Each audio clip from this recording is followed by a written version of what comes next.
हम विश्वास करते हैं आपको जो रोजा अल्लाह ने कबूल किया और जो बंगाल को टारगेट करे वो जहन्नाम में जाए।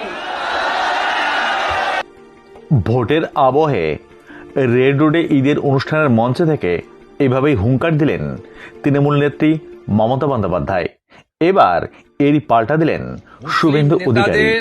উচিত মমতা ব্যানার্জির বিরুদ্ধে ব্যবস্থা নেওয়া, খিলাফত কমিটির উচিত ব্যবস্থা নেওয়া। পরবর্তীকালে এটা একটা অন রেকর্ড খুব ব্যাড ইনস্ট্যান্ট হিসেবে থেকে গেল।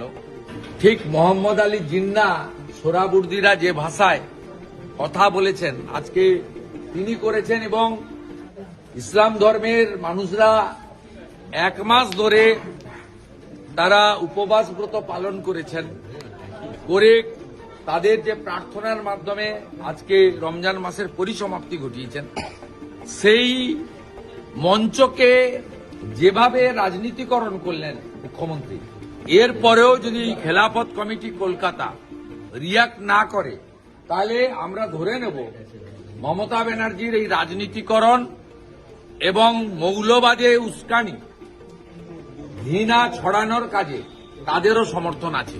আমরা 24 ঘন্টা অপেক্ষা করব তাদের রিয়াকশনের জন্য। রেড রোডে ঈদের অনুষ্ঠানের মঞ্চে বক্তব্য রাখার সময় হুঙ্কার দেন তৃণমূল নেত্রী। বিজেপিকে টার্গেট করে বলেন, বিজেপি হটাও, দেশ বাঁচাও। পশ্চিমবঙ্গকে যে টার্গেট করবে সে জাহান্নামে যাবে। বিজেপির পাশাপাশি মমতা বন্দ্যোপাধ্যায় প্রধানমন্ত্রী মোদীকেও আক্রমণ করেন, বলেন আপনি সবচেয়ে বড় অনুপ্রবেশকারী। আবার এসআইআর নিয়ে কেন্দ্রকে নিশানা তৃণমূল নেত্রী। প্রধানমন্ত্রীকে অনুপ্রবেশকারী বলায় পাল্টা জবাব দেয় বিজেপিও।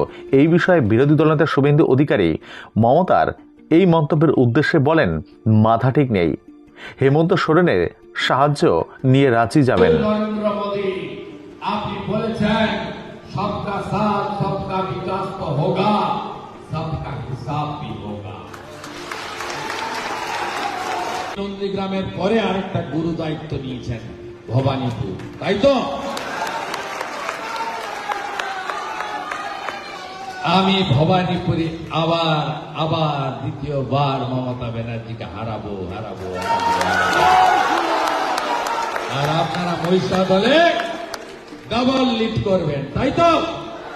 দেখা হবে আবার লড়াইয়ের ময়দানে। প্রস্তুত?